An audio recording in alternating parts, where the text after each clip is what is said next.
This presentation is being made to help you better understand your natural defense against threats to your health. So, let's talk about your immune system. Your immune system is what protects you from disease. It is our first line of defense against illness and disease, and its role is to seek out invaders which attack our bodies constantly. In order to best protect us, our immune system must be able to recognize threats, respond to those threats, and then be able to remember those threats if they attack us again. We want our immune system to be intelligent, strong, and balanced. So let's walk through the way our immune system works. And since it's common, let's use the chickenpox virus as an example. Little Johnny is a happy child, but someone at the daycare center who has chickenpox sneezes, and in a few days, little Johnny begins to break out in red bumps which change to blisters, and Johnny has chickenpox. Johnny's immune system had never seen the chickenpox virus before and didn't know what was making him feel so bad. After several days, Johnny's immune system identifies the chickenpox virus and starts producing fighters which defeat the chickenpox virus. But for several days, Johnny was really sick with chickenpox before he became well. Once the immune system has recognized and defeated an invader, it has the ability to store the identity of the invader by creating something called a memory cell. That's the reason people who had chickenpox only had it once. A memory cell is like a wanted poster. The memory cell forever carries the identity of the chickenpox virus around your body, and if the chickenpox virus ever appears again, the memory cell immediately sounds the alarm, and an immediate, overwhelming production of immune system fighters is produced, and you don't become ill. You don't even know you've been exposed because now you have immunity. Isn't that a wonderful word, immunity? Immunity, it means you have protection. But the problem with developing immunity this way is that first you had to become ill, like little Johnny, before you became well. The second way that you develop immunity is through a vaccination. Here's the way a vaccine works, again using the chickenpox virus as an example. The chickenpox virus is weakened, so it can't reproduce and cause harm. It still has the same appearance, but it can't cause disease. A person is vaccinated with a harmless chickenpox virus. Your immune system thinks you have been attacked by the real harmful virus, and it develops fighters to defeat the supposed threat. It thinks you really had chickenpox.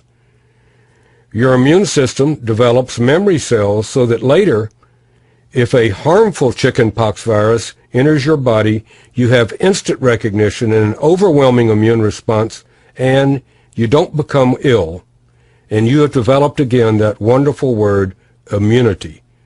That's the way a vaccine works.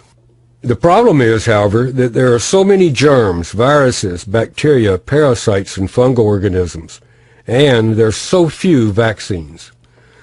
So let's review a moment how we have developed immunity. We can develop immunity and thus protection by actually having a disease, like chickenpox, where we finally figure out the identity of the invader and store a memory cell which protects us against exposure in the future. We can also receive a vaccination, which basically tricks our immune system into responding and therefore producing those memory cells which recognize a particular threat and give us protection or immunity. And until recently, these were the only two ways that could assure you of being protected against disease from invaders. Now there's a third way, and you need to know about something that has been discovered. Wouldn't it be wonderful if we had a factory where we could produce memory cells, the same type of memory cells that our immune system produces after we had an illness like chickenpox or after we receive a vaccination? Wouldn't it be wonderful if we could have machines in that factory which made memory cells which we could consume in order to educate and strengthen our immune systems?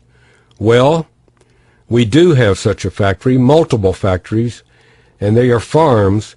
And the machines in those factories are Bessie the cow and Henrietta the hen. and you need to know how we can utilize them to help protect us.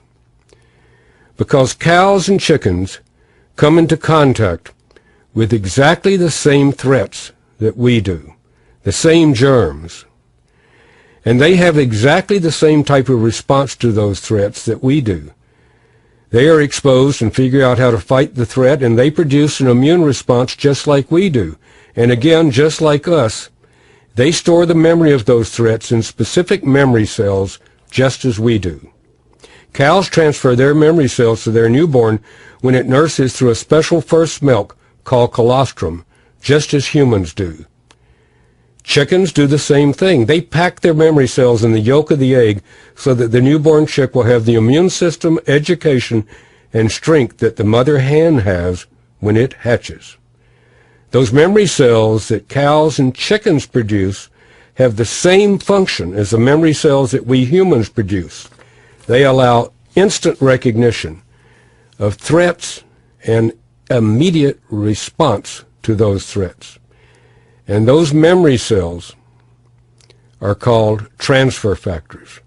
Memory cells are called transfer factors. Those wanted posters, those memory cells are called transfer factors. And we've learned how to take those memory cells, those transfer factors, from colostrum and egg yolks, and through a special filtration process, put them in a capsule so that we can consume them on a daily basis. We can consume recognition cells, transfer factors, so that we can educate and strengthen our immune system, that system which protects us. So now we don't have to go through the learning process each time we're exposed. Our immune system has strength. It has knowledge. It has the ability to respond because of transfer factors. Transfer factors, those memory molecules which educate our immune system and give it the ability to respond immediately because it's able to recognize threats through those memory cells which act like wanted posters. Now, if we're exposed to a disease threat, those memory cells give us the ability to respond immediately, overwhelmingly, and we don't have to become ill like little Johnny. And we can receive the same protection as if though we'd received a vaccination by producing transfer factors. Transfer factors, those memory cells that give us the ability to respond immediately to disease threats and to have a healthy and long life.